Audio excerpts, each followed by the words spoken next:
Θα προσπαθήσω να σας ενημερώσω για την κλιματική αλλαγή και τις μακροχρόνιες επιπτώσεις που έχει στην Ευρώπη και στην Ελλάδα, υπό το πρίσμα της έρευνας που κάνουμε στο Εθνικό Αστεροσκοπείο Αθηνών.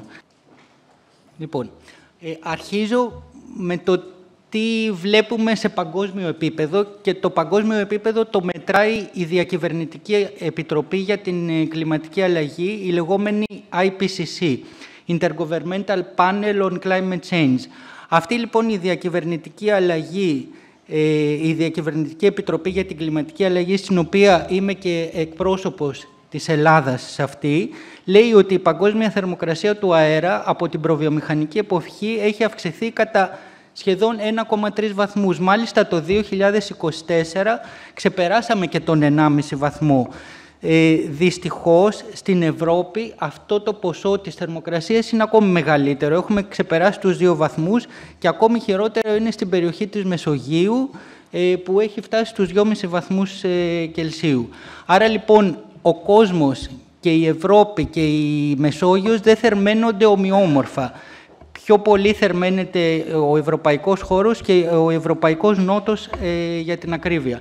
Και σύμφωνα με την τελευταία έκθεση του IPCC για το 2022 που βγήκε, ότι η επιφανειακή θερμοκρασία θα συνεχίσει να αυξάνεται μέχρι τουλάχιστον τα μέσα του αιώνα, σύμφωνα με όλα τα εξεταζόμενα σενάρια εκπομπών. Και αυτό θα συνεχίσει εκτός αν κάνουμε σημαντικές μειώσεις στα αέρια του θερμοκηπίου και στο διοξείδιο του άνθρακα. Όπως είπα, η αύξηση της θερμοκρασίας στην Ευρώπη ήταν περίπου κατά 1 βαθμό ψηλότερο από αυτό που συνέβη σε όλο τον κόσμο. Και εδώ βλέπετε και ένα παράδειγμα στο δεξιό σχήμα πώς αλλάζει η ηλιακή ακτινοβολία στην Ευρώπη μαζί με την νεφοκάλυψη και τη διάρκεια ηλιοφάνειας ανά μήνα του έτους. Εδώ βλέπουμε πόσο έχει αλλάξει τα τελευταία χρόνια η ηλιακή ακτινοβολία και βλέπουμε ότι σύμφωνα με προσομοιώσεις της Ευρωπαϊκής Υπηρεσίας Κοπέρνικους, φαίνεται ότι η ηλιακή ακτινοβολία τα τελευταία χρόνια παρουσιάζει θετικές ανομαλίες και μειωτικές ανομαλίες παρουσιάζει η νεφοκάλυψη. Δηλαδή, τα τελευταία χρόνια έχουμε μια αύξηση της ηλιακής ακτινοβολίας από το 2005 και μετά, με παράλληλη μείωση της νεφοκάλυψης. Τι θα γίνει στη Μεσόγειο? Η περιοχή της Μεσογείου θερμαίνεται κατά 20% γρηγορότερα από τον παγκόσμιο μέσο όρο. Οι παράκτιες περιοχές αντιμετωπίζουν αυξημένους κινδύνους καταστροφών, συμπεριλαμβανομένους πλημμύρας και διάβρωσης. Η Μεσόγειος φιλοξενεί περισσότερους από 510 εκατομμύρια ανθρώπους και μέχρι το 2050 η ζήτηση του νερού προβλέπεται να διπλασιαστεί ή να τριπλασιαστεί. Η υπερθέρμανση του πλανήτη κατά 2 βαθμούς στη Μεσόγειο συνεπάγεται με μείωση της βροχόπτωσης κατά 10 με 15%. Μία αύξηση κατά περισσότερο από 2 βαθμούς μέχρι 4 βαθμούς μπορεί στην Ευρώπη να μειωθεί η βροχόπτωση μέχρι και 30%, ενώ η θερμοκρασία του νερού της θάλασσας αυξάνεται κατά 1,8 μέχρι 3,5 βαθμούς μέχρι το 2100, με hot spot την Ισπανία και την Ανατολική Μεσόγειο. Να σας πω ότι η αύξηση της θερμοκρασίας της θάλασσας συνδέεται πολύ συχνά και με πιο ακραία φαινόμενα στις βροχές. Διότι όταν έχουμε μεγάλη θερμοκρασία της θάλασσας, τα καταιγιδοφόρα φαινόμενα που συμβαίνουν επειδή συγκρούονται ψυχρές με θερμές αέριες μάζες γίνονται πιο έντονα, γι' αυτό και παρατηρούμε τα τελευταία χρόνια πιο ακραία φαινόμενα με βροχοπτώσεις. Σας είπα πριν ότι το αστεροσκοπείο είναι το αρχαιότερο ερευνητικό ίδρυμα και πράγματι έχουμε έναν μετεωρολογικό σταθμό στο αστεροσκοπείο που λειτουργεί για πάνω από 150 χρόνια. Είναι πολύ σημαντικό αυτό σε παγκόσμιο επίπεδο να έχουμε τέτοια μεγάλη χρονοσυρά μετεωρολογικών παραμέτρων. Συνήθως όλες οι μετεωρολογικές υπηρεσίες συμπεριλαμβανομένης της Εθνικής Μετεωρολογικής Υπηρεσίας έχει μετεωρολογικά δεδομένα που δεν ξεπερνούν τα 50 χρόνια. Λοιπόν, στο αστεροσκοπείο είναι ο μοναδικός σταθμός στην Ανατολική Μεσόγειο και ένας από τους λίγους παγκοσμίως που λειτουργεί για πάνω από 150 χρόνια. Δυστυχώς, όλα τα ρεκόρ που έχουμε διαπιστώσει στην περιοχή των Αθηνών, επειδή ο σταθμός του αστεροσκοπίου βρίσκεται στο λόφο των Νυμφών απέναντι από την Ακρόπολη, παρατηρούνται τα τελευταία χρόνια. Ας πούμε, για παράδειγμα, το 2007 ήταν ο μεγαλύτερος αριθμός με θερμοκρασίες πάνω από 40 βαθμούς. Είχαμε 8 μέρες πάνω από 40 βαθμούς, ενώ επίσης το 2007 παρατηρήθηκε και η πιο μεγάλη θερμοκρασία που έχει καταγραφεί στην Αθήνα, που έφτασε κοντά 45 βαθμούς, 44,8. Το 2010 ήταν το θερμότερο έτος όσον αφορά τη μέση ετήσια θερμοκρασία. Τα έτη που βλέπετε παρακάτω, το 7, το 10, το 16, το 17 και 21, είχαμε πρώιμους καύσονες που αρχίσαν από το Μάιο ή και τον Ιούνιο. Το 2012 ήταν το θερμότερο καλοκαίρι και η μεγαλύτερη διάρκεια συνεχόμενων ζεστών ημερών. Είχαμε 32 συνεχόμενες μέρες με θερμοκρασίες που ξεπερνούσαν τους 37 βαθμούς. Το 2018 ήταν το θερμότερο έτος όσο αφορά την ελάχιστη θερμοκρασία, δηλαδή θερμοκρασία νύχτας, που ξέρετε πόσο πιο δύσκολο είναι να κοιμηθεί κανείς και να ηρεμήσει όταν υπάρχουν τέτοιες μεγάλες θερμοκρασίες. Το 2021 και 2023 ήταν οι μεγαλύτεροι καύσονες, δηλαδή ο αριθμός ημερών που η μέση θερμοκρασία ξεπέρασε τους 37 βαθμούς. Το 2023 ήταν το θερμότερο έτος που παρατηρήσαμε ποτέ, με μέγιστη τιμή θερμοκρασίας έφτασε στους 43 βαθμούς. Και το 2024, δηλαδή πέρσι το καλοκαίρι, είχαμε το μακρύτερο καύσωνα. Δεν ήταν τόσο ισχυρός, αλλά ήταν πολύ μεγάλο σε διάρκεια. Άρα, λοιπόν, τα τελευταία έτη παρατηρούμε όλα τα πιο πολλά ακραία φαινόμενα όσον αφορά τη θερμοκρασία. Γενικά τώρα για την Ελλάδα, η κλιματική αλλαγή περιμένουμε να έχει αύξηση στα επεισόδια καύσωνα, μείωση στις βροχοπτώσεις, αύξηση στις ξηρασίες και στα ακραία φαινόμενα πλημμύρες και συνεπαγόμενες κατολισθήσεις και αύξηση στον κίνδυνο δασικών πυρκαγιών. Αυτό θέτει σημαντικές προκλήσεις για την Ελλάδα, μετατρέποντάς την σε ένα hot spot κλιματικής αλλαγής με υψηλό κίνδυνο ερημοποίησης, και αυτό επηρεάζει πολλούς βασικούς τομείς της ελληνικής οικονομίας, την υγεία του τουρισμού, τον τουρισμό, τη γεωργία και την ενέργεια. Ειδικά για την ενέργεια τώρα που μας ενδιαφέρει πιο πολύ εδώ, η κλιματική αλλαγή αναμένεται να μειώσει τη ζήτηση για θέρμανση, ιδιαίτερα στη Βόρεια και Βορειοδυτική Ευρώπη και στα δικά μας γεωγραφικά πλάτη, αλλά σε εμάς, στα δικά μας γεωγραφικά πλάτη, πιο πολύ σημαντικό είναι η αύξηση της ζήτησης ενέργειας για ψήξη στη Νότια Ευρώπη. Μετατοπίζει επίσης η κλιματική αλλαγή, μπορεί να μετατοπίσει τα πρότυπα προσφοράς και ζήτησης ενέργειας, περιορισμός της διαθεσιμότητας του νερού που έχουμε για ψήξη και δημιουργία απειλών για υλικές ενεργειακές υποδομές. Ειδικότερες επιπτώσεις κλιματικής αλλαγής στην ενέργεια είναι ότι επηρεάζεται η ποσότητα της απαιτούμενης ενέργειας και η χωροχρονική κατανομή, δηλαδή έχουμε αυξημένη ζήτηση ενέργειας στη θερμή περίοδο και μειωμένη ζήτηση στην ψυχρή περίοδο. Αυξάνεται η ανάγκη για τις μονάδες παραγωγής, αυξάνοντας το κόστος ηλεκτροπαραγωγής. Οι ενεργειακές υποδομές και οι υποδομές μεταφοράς ενέργειας γίνονται ευάλωτες στα ακραία φαινόμενα λόγω κλιματικής αλλαγής και επηρεάζονται και τα ενεργειακά αποθέματα και το ενεργειακό δυναμικό των ανανεώσιμων πηγών.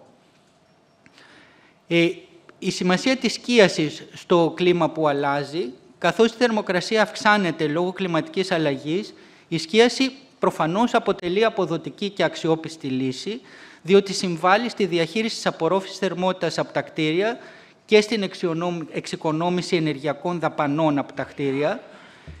Στην Ευρώπη έχουμε δει ότι αναμένεται αύξηση κατά 30% των ημερών που απαιτείται κλιματισμός για ψήξη και παράλληλα μειώνεται η ανάγκη κατανάλωσης ενέργειας για ψήξη όταν χρησιμοποιούμε συστήματα σκίασης.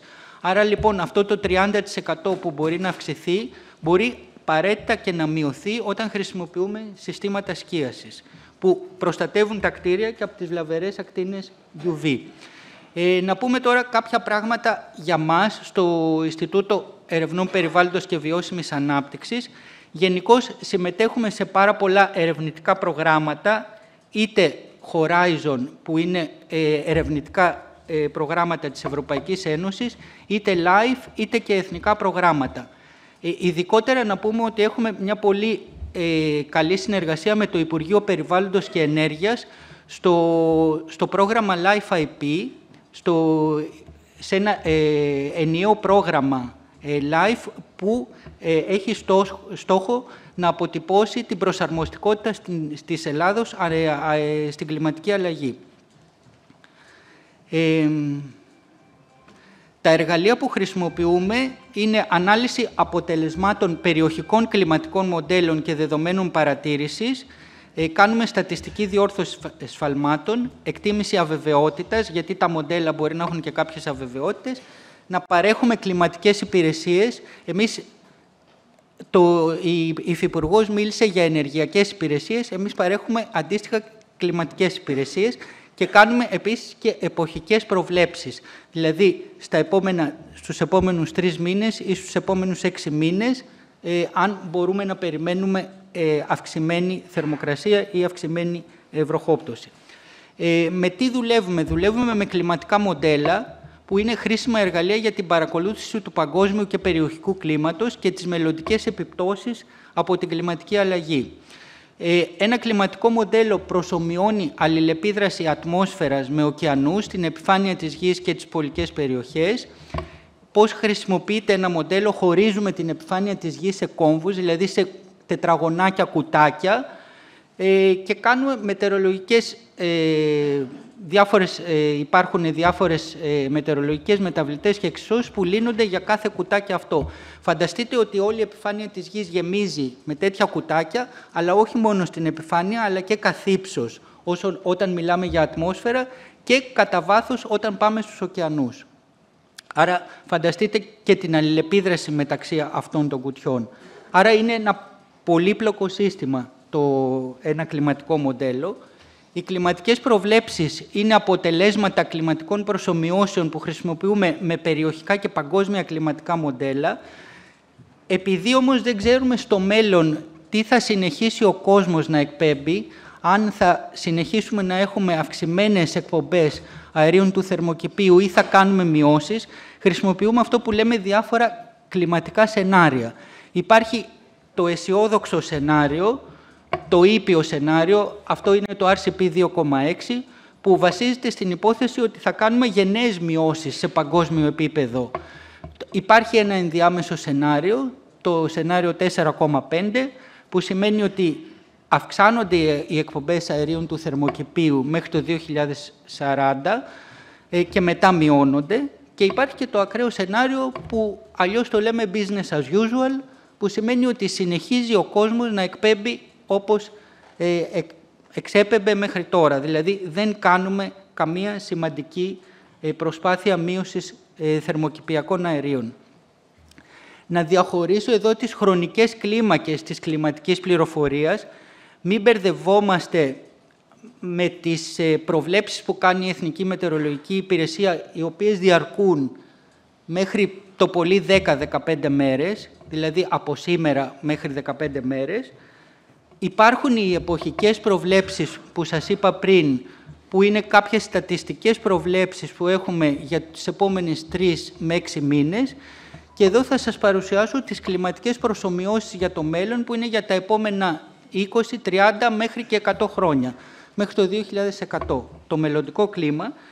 Και προφανώς χρησιμοποιούμε και τις ιστορικές παρατηρήσεις του κλίματος, που είναι όσο πάμε προς τα πίσω, στο παρελθόν, και είπαμε ότι στο αστεροσκοπείο διαθέτουμε μια κλιματική βάση που φτάνει τα 150 χρόνια πριν. Και πώς δουλεύουμε για να φτάσουμε σε μια κλιματική πληροφορία που θέλει κάποιος? Χρησιμοποιούμε τις κλιματικές προσομοιώσεις όπως βγαίνουν από το μοντέλο, κάνουμε κάποια διόρθωση για να δούμε αν αξιολογούν σωστά το παρόν κλίμα και μετά κάνουμε μια διόρθωση αυτών των σφαλμάτων που έχει και μετά προσπαθούμε να φτιάξουμε κλιματικές υπηρεσίες που να είναι κατάλληλες για τον κάθε οργανισμό που τις θέλει.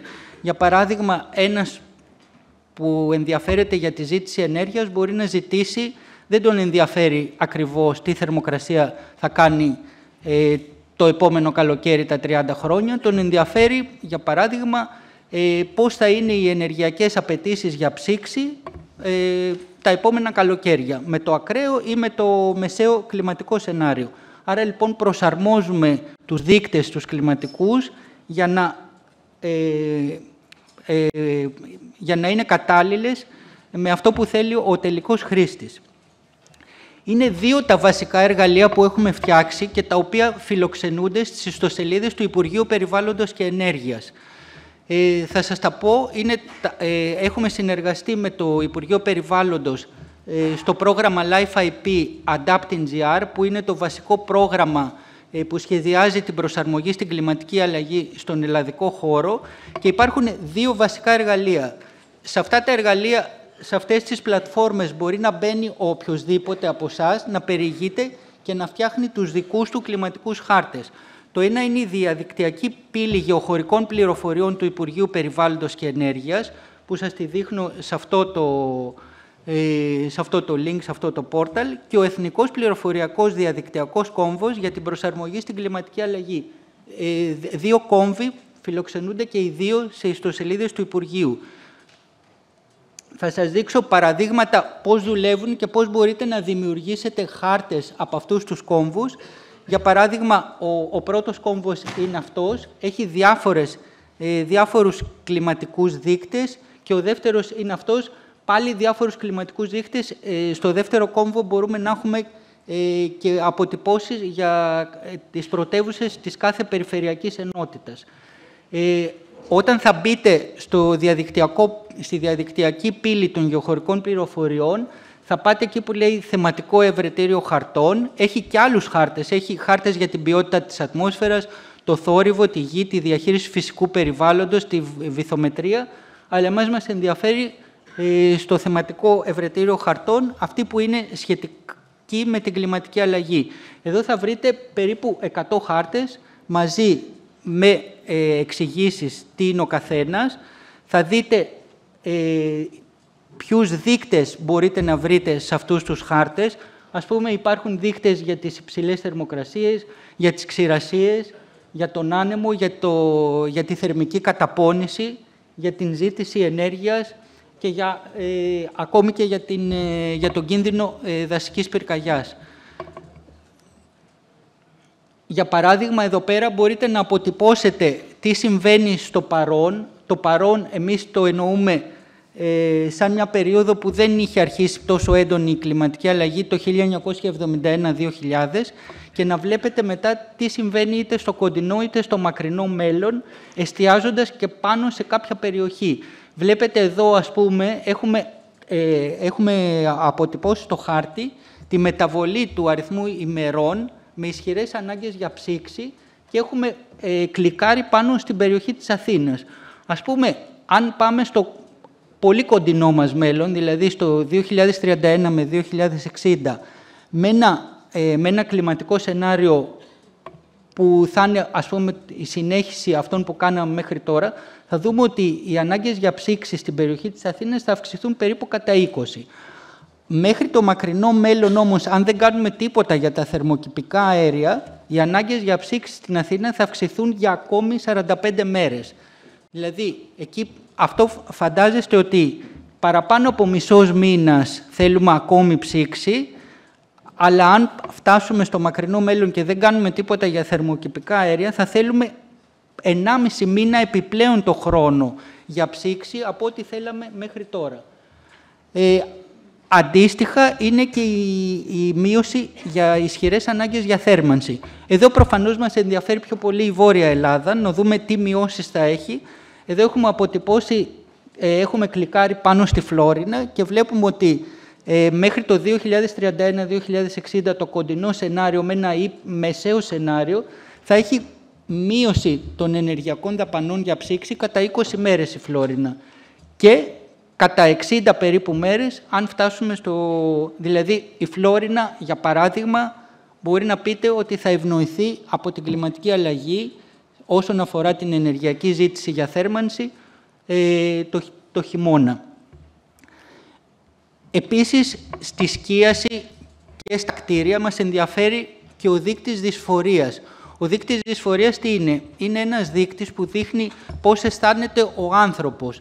Δεν είναι μόνο η υψηλή θερμοκρασία λοιπόν που μας ενδιαφέρει, αλλά είναι ένας συνδυασμός υψηλής θερμοκρασίας, απουσίας ανέμου και αυξημένης υγρασίας. Αυτές οι τρεις παράμετροι απαρτίζουν αυτό που λέμε δείκτη δυσφορίας. Ο δείκτης δυσφορίας αποτυπώνεται σαν ένας δείκτης θερμοκρασίας εδώ. Δηλαδή, φανταστείτε έναν δείκτη δυσφορίας πάνω από 40. Δεν σημαίνει ότι είναι η θερμοκρασία πάνω από 40. Μπορεί να έχεις και 32 βαθμούς με 60% υγρασία και να αισθάνεσαι σαν να έχεις 40 βαθμούς. Εδώ αποτυπώνουμε τη Λάρισα πώς ήταν στο παρόν κλίμα και πόσο θα αλλάξει αυτός ο δείκτης δυσφορίας όταν πάμε στο μελλοντικό κλίμα. Παρατηρούμε ότι αν κλικάρουμε πάνω στη Λάρισα, θα έχει ένα επιπλέον μήνα στο πολύ κοντινό μας μέλλον με μέρες με δυσφορία και αν πάμε στο μακρινό μέλλον θα έχει πλάς 2 μήνες με δείκτη δυσφορίας αυξημένο. Δηλαδή, συν 2 μήνες το χρόνο θα αισθανόμαστε θερμοκρασίες πάνω από 40 βαθμούς. Αυτός είναι... Συγγνώμη, κύριε Γιαννακόπουλε, επειδή ο χρόνος μας είναι λίγο περιορισμένος... Θα τα πάω πιο γρήγορα. Αν μπορείτε να συντομεύουμε. Ωραία. Και εδώ είναι ο άλλος κόμβος που σας είπα, ο εθνικός κόμβος για την προσαρμογή. Και εδώ μπορείτε να δείτε αντίστοιχα πράγματα. Μπορείτε όμως να πάρετε και πιο συγκεκριμένα πράγματα αναεποχή. Εδώ είχα κάποια παραδείγματα για την ηλιακή ακτινοβολία και την εφοκάλυψη που δείχνουν κάποιες μειώσεις στην εφοκάλυψη, αλλά μπορείτε να τα δείτε και μόνοι σας αν περιηγηθείτε στους χάρτες. Και επίσης να δείτε και τις πορείες της θερμοκρασίας και της βροχόπτωσης σε βασικές ελληνικές πόλεις, στις πρωτεύουσες όλων των περιφερειακών ενωτήτων. Εδώ έχουμε για παράδειγμα τη θερμοκρασία και βλέπετε ξεκάθαρα πώς η θερμοκρασία με τα 3 κλιματικά σενάρια, πώς μένει πιο σταθερή όταν πάμε σε ήπιο σενάριο και πόσο πολύ αυξάνει όταν πάμε στο σενάριο business as usual. Υπάρχουν και άλλα εργαλεία που σας τα έχω γράψει εδώ και μπορείτε να τα βρείτε. Δεν θα πω παραπάνω γιατί θα την πάρετε, υποθέτω, την παρουσίαση. Και υπάρχουν αντίστοιχα και ευρωπαϊκά εργαλεία στην υπηρεσία Κοπέρνικους και στην υπηρεσία Climate Adapt, που μπορείτε επίσης να περιηγηθείτε και να τα δείτε αυτά τα εργαλεία σε αυτούς τους ιστότοπους. Και με αυτά τελειώνω και ευχαριστώ.